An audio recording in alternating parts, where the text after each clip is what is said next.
What's up, YouTube? So, as ball python keepers, we have a lot of strange vernacular that might not make a lot of sense to people. So, in this video, I'm going to explain some of the terms that we use day to day that makes perfect sense to us, but to the outside world, they might not get it.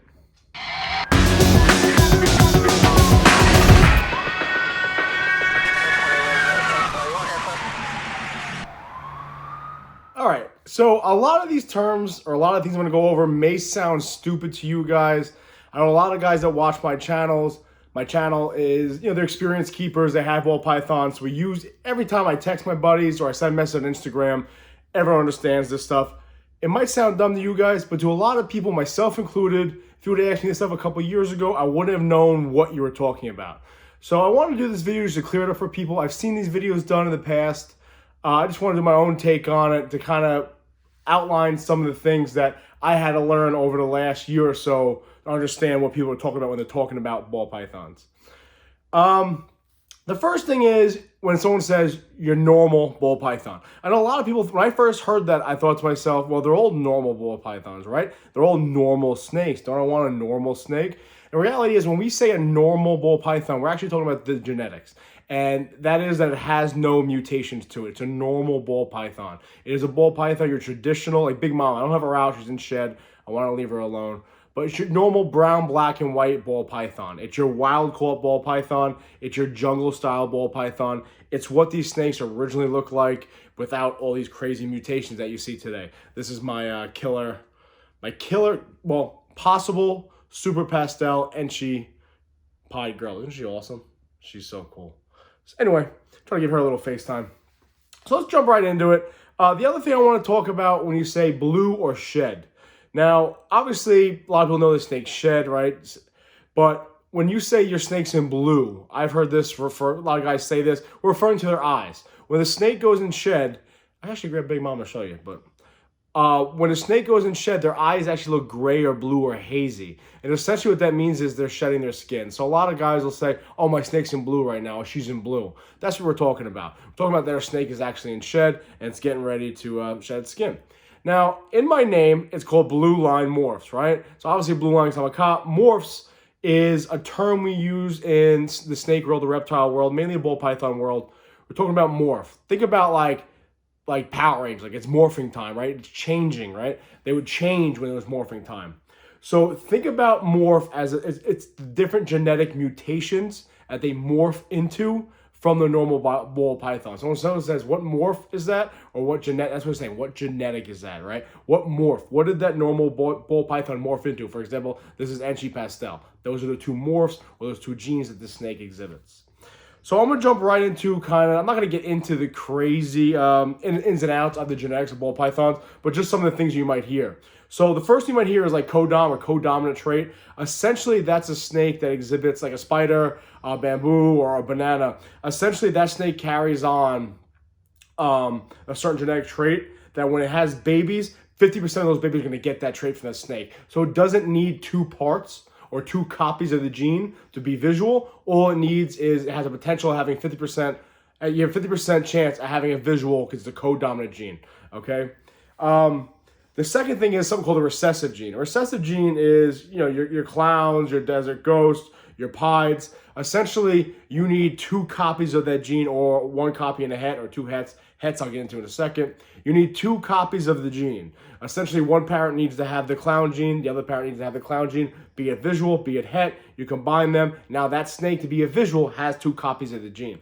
Now the next thing we get into is het. Het stands for, I have to read this now. Het stands for heterozygous. So heterozygous essentially means that if it's het something. So you can have a snake, like I have my lesser pastel het pied, right? Het 100% pied. What that's saying is this. That's saying that one of its parents was a visual pied snake. It's saying het, think of het as hidden. Think of het as a hidden gene. That snake carries on that gene, okay? Like I have blue eyes, my girlfriend has green eyes, right? Let's say we have a kid and the kid comes out with brown eyes, right? She might have some explaining to do, but hey, listen, let's say the kid's got brown eyes. That kid will carry the recessive gene of blue and green eyes, okay? It's the same thing with the snakes. Het just means that it has a hidden gene in it that if you provide either another het, meaning another snake has a hidden gene also, they combine together to produce a visual, Or that means that snake that's het, if you combine it with a visual version, aka this is a visual pied. If I have a het male pied snake, it doesn't show pied, but it's het, I combine them together, there's a chance that now, because it had that hidden gene, it's going to be visual to pass on some of its offspring. So let's get into some of the breeding terminology that we use. So when someone says a lock, now snakes have hemipenes, right? Essentially, they have what looks like this, goes into the female right about over here, right? And they lock. You'll see their tails will twist together and they'll lock. Essentially what that means is the snakes are mating, right? The snakes are getting freaky with each other. So when someone says, oh, do you have any locks, any visual locks? What they're saying is, did you see them having sex, right? That's what a lock means. It means that your snakes, that's why I have her out, guys. So this is important to handling your ball pythons. My other snakes won't do this. See, look at, so she's not going to bite me. She's just very skitsy. I don't think she was out a lot. So I only had her for about 2 months. So that's why it's really important, I feel like, to, obviously you have 2,000 to 3,000 snakes. You can't do it. But for me, I can have most of my snakes out on a daily basis. So that's why I have her out right now. Maybe it won't be so skitsy. Where was I? So that's what lock means. Jesus. That's what lock means. It means that the snakes are literally wrapping their tails around each other. Actually, I'll show you a lock real quick. Stand by. So this is my banana pied and my white diamond. That's a lock, guys. You see? Right there. They are locked together, right? He spit his game in the bar, and now, excuse the tub. Now they're locked together, you see? That's his girlfriend right there. That's a lock. That's what that means, guys. That means that these snakes are locked together, and they're mating, okay? They're having intercourse, if you will. All right? So the other thing I want to talk about is clutches. Someone says, oh, what's a clutch? A little purse your girlfriend has. A clutch essentially just is another term for the eggs that they laid. So how big was the clutch? Oh, it was 6 eggs. That's all that means, all right? Now, going along with that, you have something called a slug. A slug is not the little things you find in the summertime. You step on with no shoes on, you're disgusted, you pour salt on because you're a vindictive little child. What they are is a dead egg. Okay, you can see them. They're going to be dark colored, not going to be like the leather, like a ball python egg will be leathery, and like white, a little thicker. These will be like more like this shaped, and they'll be like brown and yellow, and you can tell that they're dead, right? There's no veins exhibiting. Those are slugs. It means they're just shot. Pipping. You might hear someone say pipping.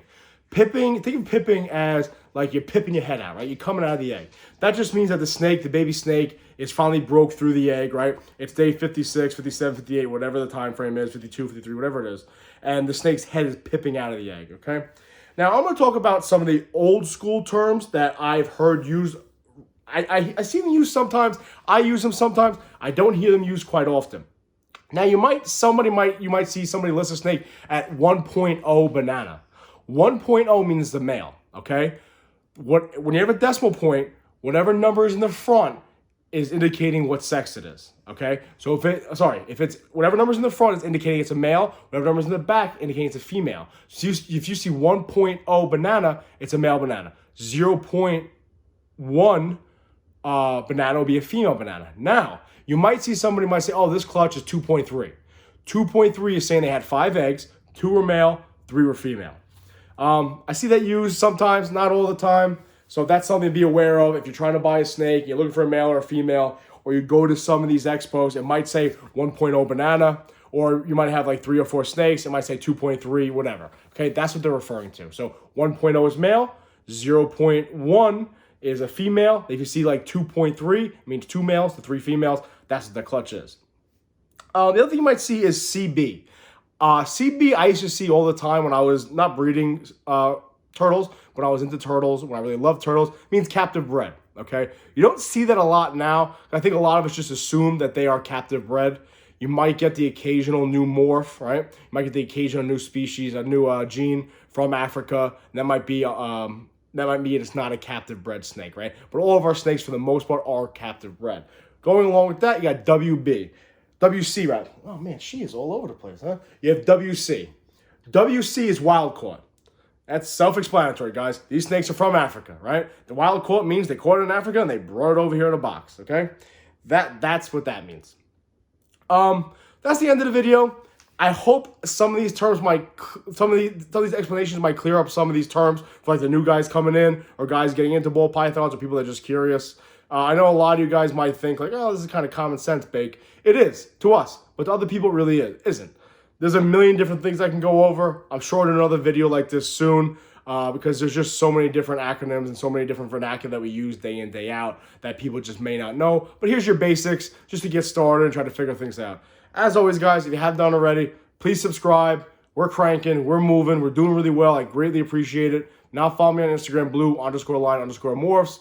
We're going to keep it moving. I'm trying to do these videos daily for you guys. I really appreciate the love, the support. Send me a message, comment. Tell me what you guys think. And as always, be safe. Remember, always watch your six.